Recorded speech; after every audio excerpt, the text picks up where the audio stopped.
Hey guys, welcome to another episode of Modern Health with Dr. Jane. Today I have Mike with me, who is an air quality expert. Mike, why don't you introduce yourself and tell us who you are and what you do? I currently design and manufacture air purification systems, but before this, I spent almost a decade in air quality testing, air quality consulting, and wildfire, flood, and mold restoration. And not like your regular mold flood company that was doing like basement leaks. We were only doing natural disasters and catastrophes. So if California was on fire, we'd be in California. If there's a hurricane in Houston or Florida, we're there.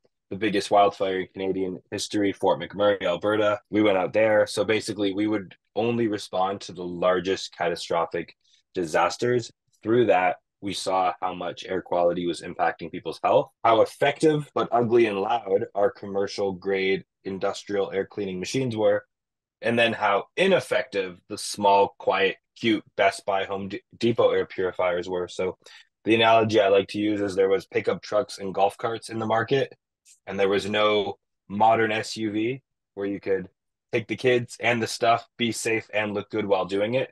So the vision for Jaspr was to create a product at that intersection that looks good, is high quality, and it has the performance of that more industrial nature. My background being in mold and fires and flood, I was trying to create an industrial product in a small, beautiful, quiet package as opposed to just the smallest, cutest little air purifier with all the best features. We were coming at kind of from a more industrial perspective. I don't know how I found you. Social media, obviously, the algorithm knows what I like.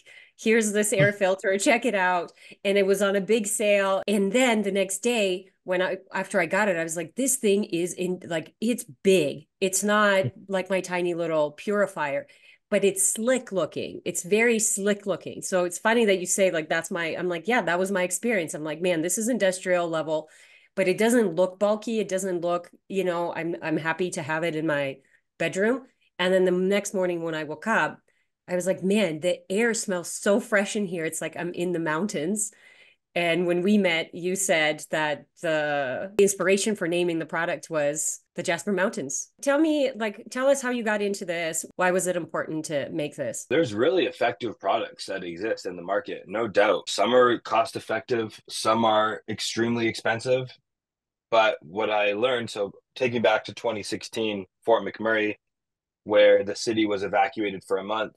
And what was interesting about this fire is 100,000 people were evacuated. Most of the homes weren't actually burnt down, but they were smoke damaged. So even a month later, if you went into a house, it smelled like the most toxic campfire you could ever imagine. Furnace filters were green and yellow and brown and red and all these different colors. And that is because it was like a regional wildfire. So these homes were just basking in smoke for a month. And when you have a big wildfire, it's not just the trees like a campfire, but thousands of homes burnt, factories, cars. So all of the chemicals and the toxins in all those products, every can of paint in everybody's home, and the gas, the Windex, the WD-40, all of it is part of that toxic cloud of smoke. So people's homes were very impacted. So our job was to go in there and get that house to a level where the family could come back from Edmonton or Calgary or wherever they were staying and come back into their house. So we would clean these homes, and there was not a good standard set for smoke restoration. The insurance industry's protocols, they have protocols for a home that's burned down, build a new one. They have protocols for a kitchen fire, a dryer vent fire, but these like regional fires were quite unprecedented. So it was a lot of kind of trial and error and testing, because first you clean the whole home, and then we would test all the different surfaces and test the air quality to make sure it's safe, and it would fail and it would fail and it would fail. So we ended up having to like rip out everything soft, every carpet gone, every piece of furniture gone. Even after cleaning clothes multiple times, they were still testing positive for ash, soot, hexavalent chromium, PAH. Like you couldn't get this stuff out. Even all of the insulation in people's attics, we had to remove and replace all of that. We had to repaint the whole home in three coats to encapsulate everything. It was a very involved effort. And then, even still, when we would clear a home, there's a family I remember very vividly. The mom's name was Tanya. We got a call a week after we had to move back in the home that their baby was in the hospital again. We go back to the house, we test the air quality. It was indeed toxic again. We look at our results. It was fine last week. But what I've since learned was when you have a really big wildfire, even after the air quality can stay compromised for months. Way after the smell and the visual smoke are gone, it's just like the grade 5 science class with the water ecosystem, and it's in the clouds and it's in the ground and it's Yeah. in the water. The air is kind of similar and it's just embedded in the community. So when you clean the house, where does your outdoor air come from? Sorry, your indoor air comes from outside. So even after we completely cleaned and remediated the home, it became Mm, a sick house again because the air came back in from outside. So we went there and we called the insurance company. We're like, hey, like, should we do a reclean? Maybe put them up in a hotel for a couple more months, let everything settle, then we'll do a reclean. And they basically said no, like, so sad, too bad. Like, we're paying you. They signed off, like, our work here is done. And then we're like, whoa, well, that's unfortunate. We just got paid all this money. We did this whole job and it was kind of all for nothing. So what we did is we brought our big industrial air scrubbers back to that house. Three of them for about a 2,500 square foot house was enough to get the air quality down to like near perfect in a few hours. So we're like, you know what? Just keep them. We'll leave them here for a couple months. We'll check the air monthly. When it's all good, we'll take them back. So we were doing this for a bunch of customers, but we were like going to run out of equipment. We needed the equipment for new jobs. We couldn't yeah. afford to like lend all of our equipment out for months. So I'm like, you know what? Why don't I just go to Best Buy or Home Depot and buy like 4 or 5 air purifiers for each room and make that a gift, so we can use our industrial equipment again. And those little machines did nothing.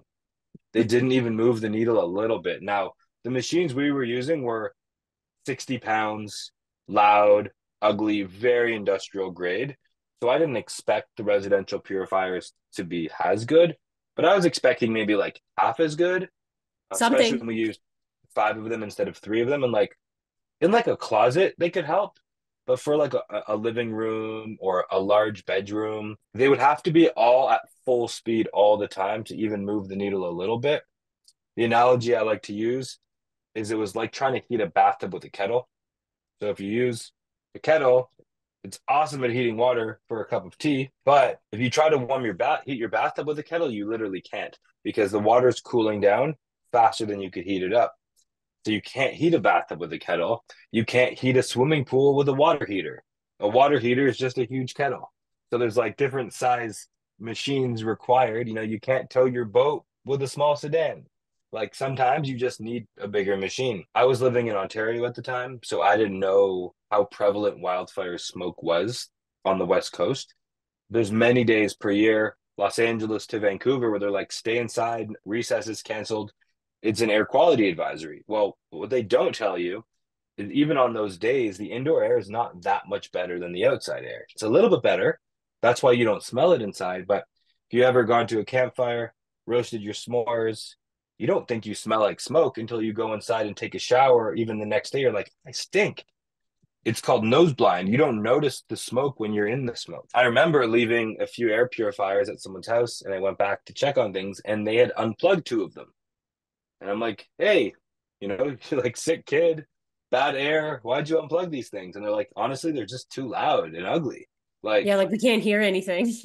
we plug them in when we leave, but when we come back in, it's like, they were solving the air pollution, but they were creating the noise pollution, which is Mhm. a real type of pollution also. That's also horrible for your health to be, just to exist calmly with this loud fan running. So I understood it.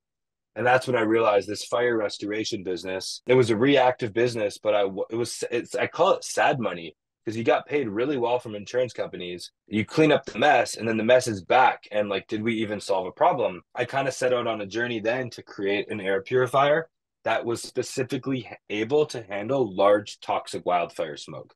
So the thought was, hey, next time there's a big fire in California or BC or Alberta, let's go there and have a really good solution for people. And to fast forward a few years ahead for a second to when I moved to Kelowna, good air quality, like your Jaspr probably between a 4 and a 10 right now in the PM 2.5, which is the particles that are small enough to get in your blood and your lungs. Outside, when there's wildfire smoke, it could be like a 250 or a 350. That's the number you usually see when they talk about air quality index or PM 2.5.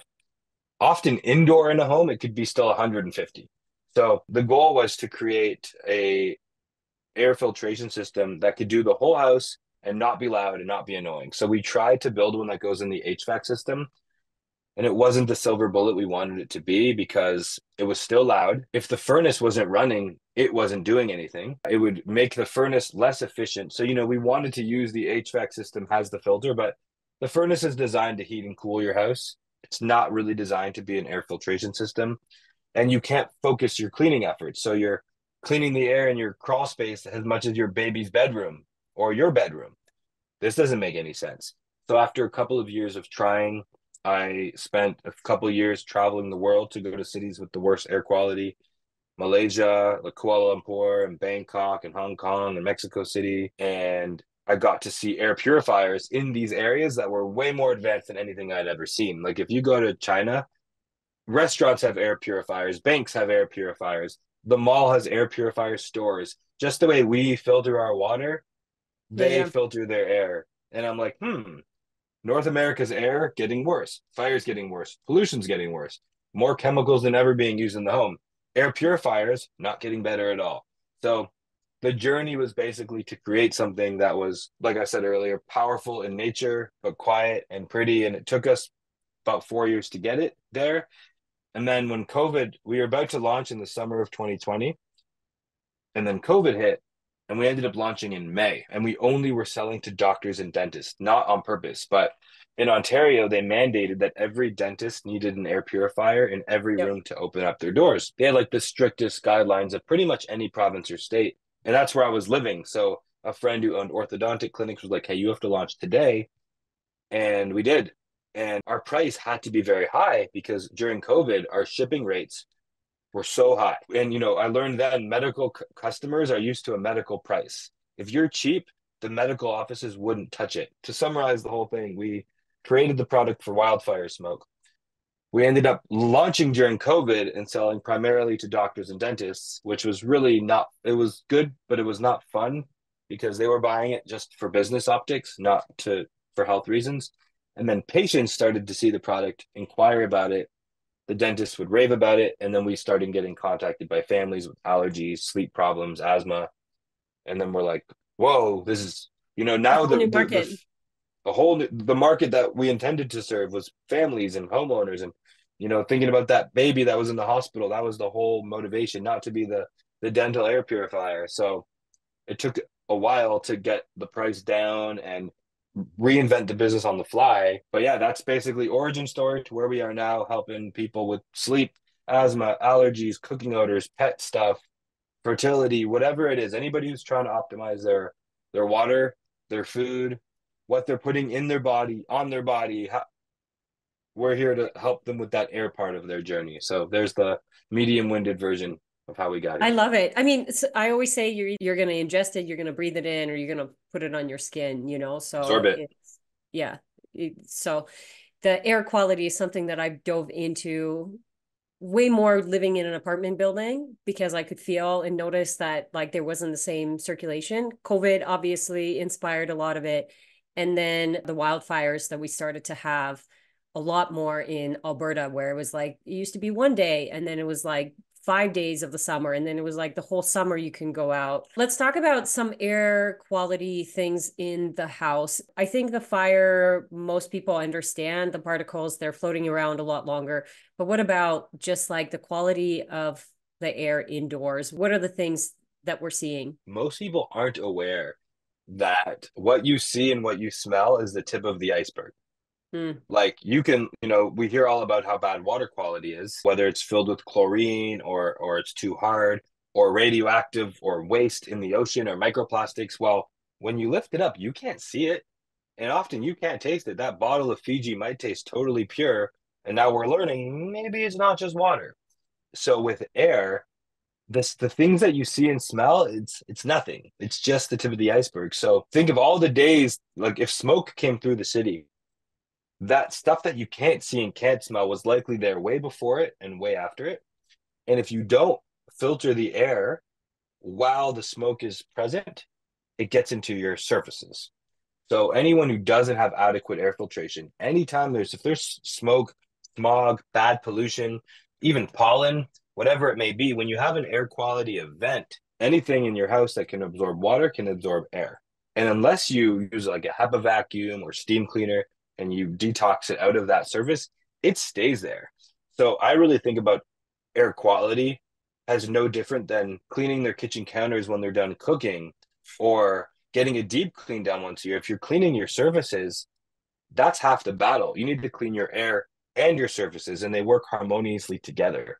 Often, when someone uses a vacuum, they'll actually see the Jaspr spike because all those little harmful particles that you're vacuuming up, unless you have a HEPA vacuum, it just shoots it up in the air. So, my strong belief is that over the next decade or two, the air awareness will get to the point where the same way you would very unlikely go to an office and not see a water filter, the idea of not filtering your air, I think, is going to become inconceivable. So now moving to everyday regular life, no wildfire. So I like to break it down to indoor pollution and outdoor pollution. So outdoor pollution would be the smoke, the smog. Mold can be indoor and outdoor. Pollen is a big one. And then pollution's, car exhaust, factories, restaurants. It can even be something as small as your neighbor across the street has asbestos or they're doing a renovation and their contractors cutting 2x4s in the backyard for their deck. And that big dust cloud, don't think your house is this sealed in container. The reason you're breathing and I'm breathing inside right now is because we're both living in leaky boxes, which is good and bad. It's good because we need air. It's bad because we trap the harmful things inside. And Yep. we don't get UV light from the sun and we don't get hydroxyl radicals from the wind. Like the best air purifier is nature. There's no dust outside. Dust is an indoor problem because we left nature outside. If you have wind and sun, you're never going to have dust. Then you have indoor air pollution.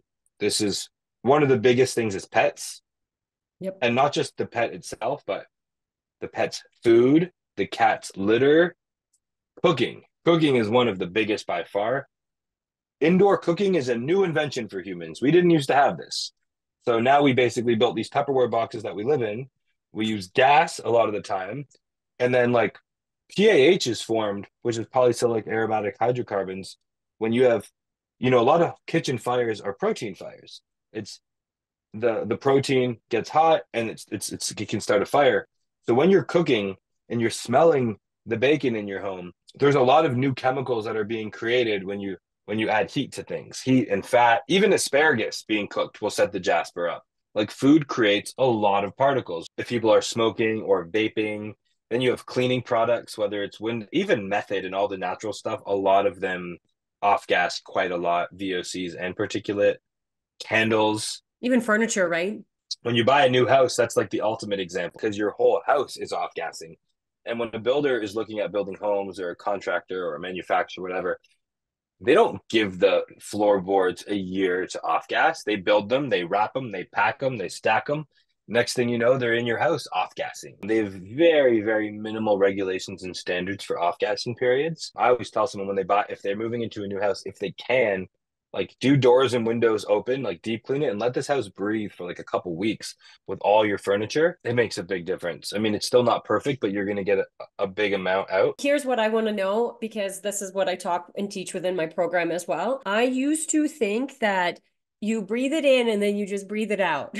You breathe it in and it's gone versus like you breathe it in and it goes into your bloodstream and now it goes into the process of detoxification. Like lung is a detox organ, but depending on the chemical, the toxin, like everything is going to go through the liver. So, can you break down a little bit more of the process that happens when you breathe something in? How long can some of the things can stick around? You don't think that sunscreen is just gone in an hour. That food doesn't just become poop. That water doesn't just become pee. Like, that in order to get the benefits of the energy and extract the nutrients, it's not just a perfect in and out situation. We breathe many pounds of air per day. We drink, if we're lucky, a couple liters of water a day or a gallon for our Americans, but we breathe about 17 to 20,000 liters per day. It's such a gift and a curse to know the information that we know, like traveling with your own air purifier to a hotel, not great. But being able to test it and know the information, powerful. Actually, I should have my CO2 sensor on me right now. I'm at a WeWork right now, and there's a little phone booth. So I keep cracking the door because I feel the CO2 is getting too high. So we'll do a little fun experiment. That's Can you so can you funny. see this number? Yep. Yeah. Is that 1,035? It's 1,035. It's gonna for sure drop in a second here. But like I keep this on me and I keep it to calibrate my biosensors. So it's a perfect segue for you saying that the information is a blessing and a curse. So I'm going to wait for one upload. It refreshes every minute or so. I like to calibrate my biosensors. So what I was going to get to is I felt that the CO2 in here is high. So really the most baseline effect was most people will usually just notice nothing because you're not paying attention. So you'll just notice nothing. You'll Yep. just find yourself maybe later exhausted or this desire to go outside and get a breath of fresh air. It's like that's just air. The outside's not magical special air. It's just we got so inverted in our lives that we're spending so much time inside that even the outside polluted air we call fresh air. I desire to live in a world where I say I want to go inside for the extra clean air, not that I need to go outside for the fresh air. So I use air quality sensors and I have for a very long time to calibrate my biosensors. So if the lowest level of air awareness would be feel nothing, a level higher would be it's stuffy in here. It's our little human way of describing that the CO2 level's high. And for that reason, we get tired and sluggish. And because I've now attuned myself to it, I've been opening this door every couple minutes just to get fresh air circulating. In how many cities or places where the air is actually, the outdoor pollution is worse than indoor? Because to me, I'm always like, go outside. It depends on obviously, like if you live in New York City and traffic, whatever, versus suburban area for the most part, it's going to be, what's your knowledge on this? When you do air quality consulting, you always test the air in the home and outside the house. That's our control sample. So Yep. for the 5,000 homes I've tested, I've always got to compare indoor and outdoor air to get a perspective on this. Basically, the outdoor air is almost always better. Indoor air is usually 3 to 5 to 10 to, I've heard even studies that say as much as 100 times dirtier. Five is kind of that general stat you'll see most, but I Yep. think it's probably a little more than that.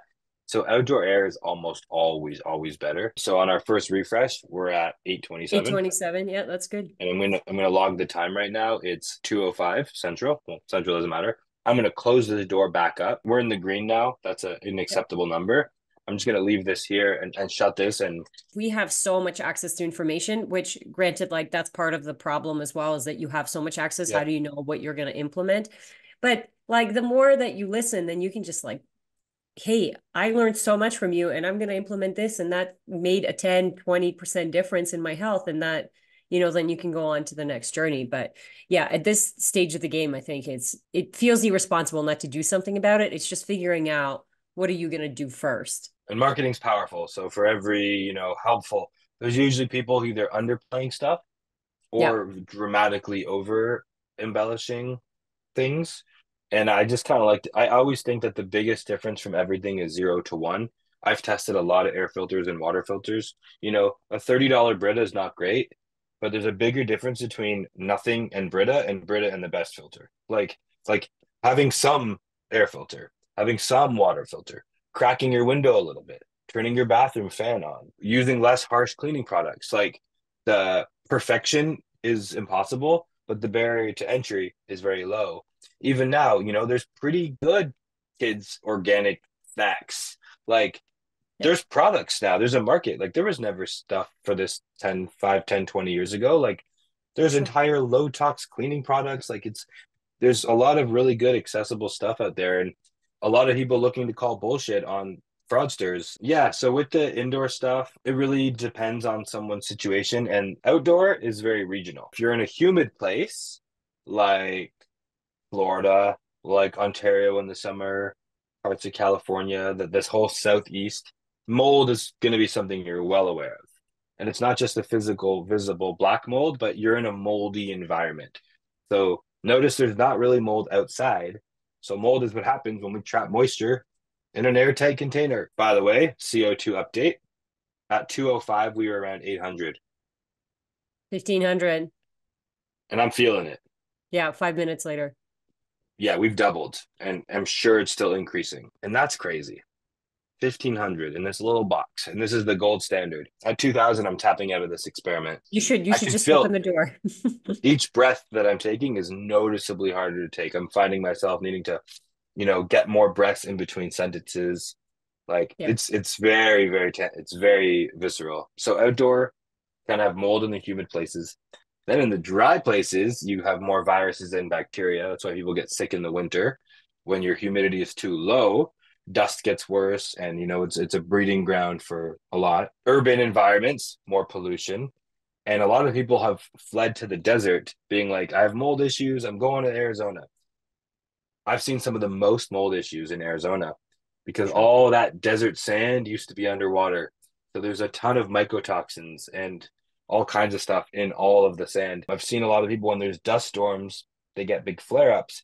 And when they do their blood test and their urine test, and then they test the mold in their home, it's almost always the same species.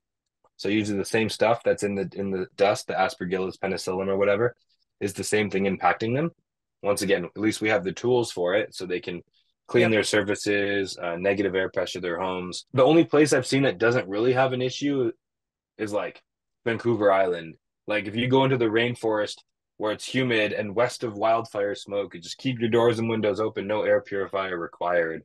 Like the CO2 is even under 400 there because there's so many trees. Like option one, move to the rainforest. For everyone else, we got to deal with what we got.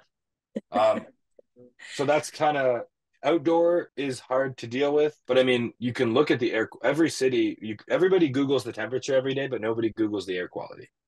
You can check the pollen levels, the allergen levels, the cedar, the mold, the pollution, the smog. It's all there. And when there's a purple guy or a yellow guy and a warning, don't go for a run that day. And then indoor, there's like two things. You can either mitigate the source or you can deal with the problem. You would never take a blanket, go for a walk down the street, drag it along the road, drag it along that glyphosate sprayed lawn, rub it on a tree, rub it on another dog's butt, and then go home and shake it out in your bed. But by owning a dog, you are doing this. Your dog is like a living blanket that goes outside and And then sniffs comes other back dogs' inside. butts and maybe eats poop. And I have an animal and I have a lot of patience with animals, but I actually had patients struggling with infertility, a lot of digestive issues. And we look at stool analysis and they had the same species that their dog tested for. So whether it was like E. coli or parasites or whatever, it's like if you have pets, like your pets usually undergo some sort of treatment for like deworming Right, or right. whatever. And then we need to be doing the same thing. Because if you let your dog or your pet sleep on the bed, like on your pillows, you let them kiss you, whatever, it's like you're transmitting a lot of stuff. So that's true for air quality, I think, and We need an digestive. STV. We need an STD equivalent for pets in like general awareness, like some kind of pet transmitted diseases, because it's no joke. I suffered from horrible what I thought were cat allergies years ago that weren't cat allergies. They were from the cat litter. Yeah. It was a dust clumping litter, and we did change litters and we did increase air filtration. But like the litter was making me quite sick and difficulty breathing and exercise induced asthma symptoms. By the way, Are we there you go, 21. You should open. I you can see that's your great. energy go down and focus and I'm fading. All right, well, we'll open it back up. Oh, it's like now all of a sudden, I would have said I needed fresh air when I was in this building, needing to go outside. Now that I locked myself in a phone booth, even the hallways of this building seem like fresh air. And like when we checked, I think our baseline was like, was it 100. seven or 800? That's not even great. Yep. Outside's at 400, but it feels like fresh air right now. If someone has a noise complaint for me, I'm just going to hold this up. I think brushing the pet more than you would think, or shampooing the pet more than you think. Air purifier, if you let your pet sleep in your bedroom, air purifier will make a massive difference for you Yep. because dogs dramatically change humidity, particulate, they're breathing all that stuff out. And then you close your door and you're in a bedroom with them at night. So the air purification, if a pet sleeps in your bedroom, is a big deal. There's websites like Think Dirty and EWG where you can see what chemicals are in your household products. So like we just changed our soaps. Can't remember the brand that we switched to, but wow, my skin from going from just like we were getting the good stuff that we thought, like we were buying the $10 Whole Foods bottle, but we found like softer, more organic soaps with less chemicals in them. And like, wow, the eczema is getting better by the day. It Yep. doesn't hurt to wash my hands anymore. So, that's like source side, Yep. less chemicals, things like that. If someone's buying a vacuum, they're not as pretty, but like Googling like a good HEPA vacuum, they could be $600, $700. Like a Euroclean GD930 is an example of one. The HEPA that's in a Dyson, it's not like a real HEPA. Like a real HEPA is like a filter with a bag. You're changing it. So getting a really good vacuum. Air and surfaces, you got to start thinking about those the same. So the same way you filter the air, you need to filter your surfaces when you're cleaning stuff up. I Yeah. actually think the Roborock vacuum is excellent. The Robo one? The Roborock. Okay. Maybe there might be other brands as well, but it's a wet and dry clean. So Nice. and it has a HEPA bag in the chamber. It mops and cleans the floor every day. It's like, yeah, 12 or $1,300 is a lot of money, but literally once a day, our house is like cleaning crew level clean on the floor. So those surfaces are constantly being cleaned where our young kids are crawling all the time and picking Yeah. stuff up and food stuff. So, dialing in your air and your surface strategy is great. And then CO2 is a big one, and air purifiers don't solve that problem. So like I think getting something like this, like a CO2 monitor or sensor is a good idea. You don't need to get one in every room of your house, but putting one in your bedroom to see how high your CO2 is getting at night. When I was living in Kelowna, our CO2 was going from 650 to 3,300 at night. 3,300. We didn't have a central HVAC system. We had baseboards and heat pumps. Me and Rachel would close the door at night and I would breathe, and we were two air breathers, breathing in oxygen, breathing out CO2. So the CO2 would get so high. I was sleeping 10 hours a night, horrible recovery, waking up exhausted. And the end result, all I had to do was leave my bathroom fan on in the ensuite, and that kept it under 900. Oh, So it's wow. like with the awareness, there's these tools. If you have a gathering at your house, like a dinner party, and there's 10, 12, 15 people over, your CO2 levels are going to be way up, even in a home. So if you can, whether it's crack a window or if you have a very quiet range hood, leaving your range hood on fan speed one when people are there and for the following day is going to keep your CO2 in check. Once you kind of calibrate stuffy equals CO2 and you realize you just need to bring some, like after we cook, if the weather's nice or during cooking, we open our windows when we cook. The Jasper gets most of it, but let's Yeah. just Did you say not the have a problem Jasper if we can won't avoid get it. the CO2? It can't. You need fresh air and then you need that air to be clean. It's like the best analogy I could think of is like a water filter can't make water. Yeah, It got it. filters water, it can't make water. So a Jasper can't make you new air, but it will filter out all the particles, the toxins, the chemicals, the harmful gases, the odors, the chemicals in your spray will filter and capture that stuff, but it's not like to filter out CO2 would almost be like to make new oxygen. The only thing you could do is to vent out that CO2. So then, you vent out the air so if new fresh air can take its place. Is it AirNet 4? Is that what it's called? The wireless indoor air That's the one quality? I use. There's some that like plug in. The Aware is pretty good. AWAIR. This one only does CO2, but it does CO2 great. You change the battery once every 4 years. The reason I got this one is because I just leave it in my bag. Yeah. And if I'm in an Uber, if I'm in a hotel room, if just a moment like this, I'm kind of just keeping it with me as a resource. Be like having a Hmm. little water tester or something. Once you get the sense of what's up in your home, your HVAC system, your rhythm, how you breathe, you don't really need to monitor it every day. You've already kind of checked the temperature, you know what's going on. So I really use it when I'm out and about. If someone's a student or they're in a lecture, they're in a classroom, if they're in an office, that's like 13, 14, 1500. It's like every air quality study shows that high CO2 and bad air quality, it increases absenteeism, sickness, it decreases productivity. Like you have a really strong Yeah. case with minimal research to show your employers, like, yo, we need some fresh air. I need to work from home because like you can look online at the standards. There's standards for this stuff, and Yeah. most buildings vastly exceed the healthy limits of air. I like this one for the portability. Me So too. if somebody's really in and they want to get the air filtration, they want to get a Jasper, how many do you recommend getting? Like, what's the surface area that it covers? And really, like, sum it up. So number one is like other things, when you pay for stuff, it's like there's a value equation. So you could buy a very effective air purifier like the ones I was using in wildfire restoration off of a Craigslist or Kijiji post from someone who had one in a flood for a few $100s. It will be very effective, but know that it's going to be very loud and very ugly. The filters might also be expensive, but generally you could have cheap if you're willing to have loud and ugly. You could also have a DIY air purifier, like literally getting like Google DIY air purifier. You could get four like box fans and put high grade furnace filters all around them and tape them up. And this will do a pretty good job at cleaning the air. Once again, it's not a very elegant solution. It's kind of like saying for your house, you could boil your water. You could do that to make sure it's safe and drink. You know, distilling water is a pretty effective way to clean water. But you're like, I'm not doing that every day. Then there's beautiful quiet air purifiers. Dyson is the poster boy of this. Dyson created a beautiful air purifier that looks like an art piece. Not very effective.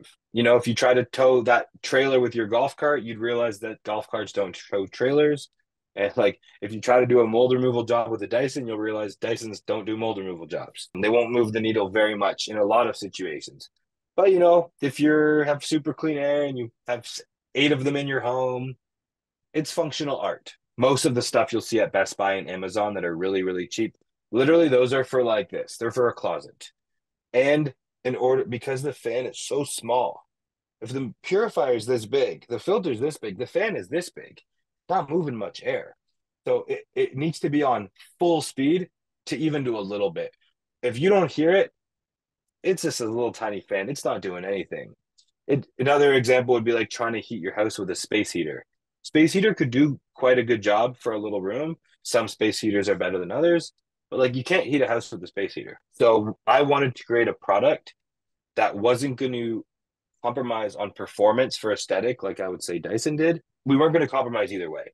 So what happened is it had to be kind of expensive because we made it out of steel. And, you know, we have the lifetime warranty. I use commercial grade sensors. And if you've ever been in a gym or an airport or a warehouse and seen a big ass fan, it's these giant fans that are silent, but they move so much air. It's because the fan's big. So the Jaspr fan is quite large. So even on fan speed one, we're moving more air than most air purifiers would, even in their very loud settings. Now, how many does one need? I used to say, I don't know if it's a need, but it's a want. But I do honestly believe that in this modern world, it's a need. I do have Jaspr in every bedroom, and I do have one in the kitchen living room area. We have four bedrooms, so there's five in the house in total. That's a lot, but we don't have dust. Our price was $19.75 during COVID when we were only doctors and dentists. We got it down to $13.99. Now we have it down to $9.99. So I can now proudly say we're not just the best product on the market, but we're also the best value. And it's Yeah. designed to last 25 years. And that's why we can put a lifetime warranty with it as long as people are, you know, maintaining it properly. So how many do you need? I think I used to really talk about Jaspr as the best in your living room because you're going to be able to tackle a lot of that cooking and cleaning particulate and you spend a lot of time there. I really think the number one answer is bedroom though. So if this is good, better, best, best is one in a bedroom where anyone's sleeping in the night because we designed it where it has like dark mode so it can be completely dark and we also have smart mode. So I keep our bedroom models on fan speed 2 and dark mode all the time. They double as a little bit of a white noise machine. I personally like that. If you don't, just leave it on smart mode. We have no Wi-Fi, no Bluetooth, no app. And also for that reason, no EMF. I had an EMF inspector come to the house and test a bunch of stuff, and it was like, hey, you have to sit this far away from this air filter because there's some EMFs that are coming through. We made sure to, we don't want to, that same reason we didn't use plastic. I don't want to solve one problem and create a new problem. That's not helping anybody. Just otherwise, you're just playing whack a mole. In the bedroom is where you can make the biggest life difference right away. And I call it our life changing guarantee. So people have the first month. If it doesn't noticeably make a difference in someone's life and they're not obviously feeling like the air is cleaner, better, we take it back 100%. Do you leave it running the whole time or do you turn it off when you're not at home? Never turn it off. In fact, when I go away for a week, I turn it on full speed when I'm gone. That's a mistake I think that I was making. I would only turn it on when I'm not with the Jaspr, I just left it on. But with my other ones, I only turn them on when I'm in the area. But it makes sense. When you're away, you're not worried about the noise. So I crank my Jaspers. The energy cost is low pennies per day. So like that way when I'm gone, the filter life's not going to really get used up any faster. That way, any of the pollution in your outdoor environment that's coming in your house, it's not going to settle on all your surfaces. It's Yeah. going to be constantly keeping the air filtered in your home. So mine will never turn off. Oh, And because of the positioning of our bedrooms, I keep mine on fan speed 2, 24 hours a day. I can't hear them in the main area. If they could, I would just turn them up at nighttime. But basically, in bedrooms where someone is sleeping is a wonderful place to put them And then another good place is that kitchen area. So, you want to dial in the air quality where you're sleeping and where you're cooking and living and hanging out. If someone works from home, having one in the office is a good idea. Not as essential as sleep, because you get up, you move around, you're in, you're out, but like you spend a third of your life in this little box and you're breathing insect parts, dust, mold, particulate, hair, every chemical you could think of. So breathing 90% better air at night, which I like to call sleep fuel, is just a huge, easy win on your health. That's good sleep fuel. That's a good one. It's the only fuel you got when you sleep. That's good. That's amazing. No, thank you, Mike. I really appreciate all the insight. I'm going to put some links down for people and some discount codes. I listened on a podcast. I think I heard you, and then I saw the discount, and it was like a no-brainer. And I really love the product. I love that it's stainless steel. I love that it's quiet. I love that it's smart, that it can go high, and just all the little tips that you said today. Like I have some things in my cart that I'm going to purchase to try out. I always try it myself before I recommend it for patients because, like you said, it's a big deal. It's just like food, but you're breathing it in, right? Always. So we'll use Dr. Jane. We'll set it to 10% off, and they'll your listeners, your audience, you'll never get that same offer on our website. We don't really do discounting, so it'll be reserved for your audience. But we do have bundles. So if somebody ever goes to the website and looks, the more you get, the cheaper it gets. But your discount code will actually add to that. So Cool. people can get as much as like 30% off, depending on how many they need. And also, if somebody buys one and then it's 4 months later and they want to buy two, email us.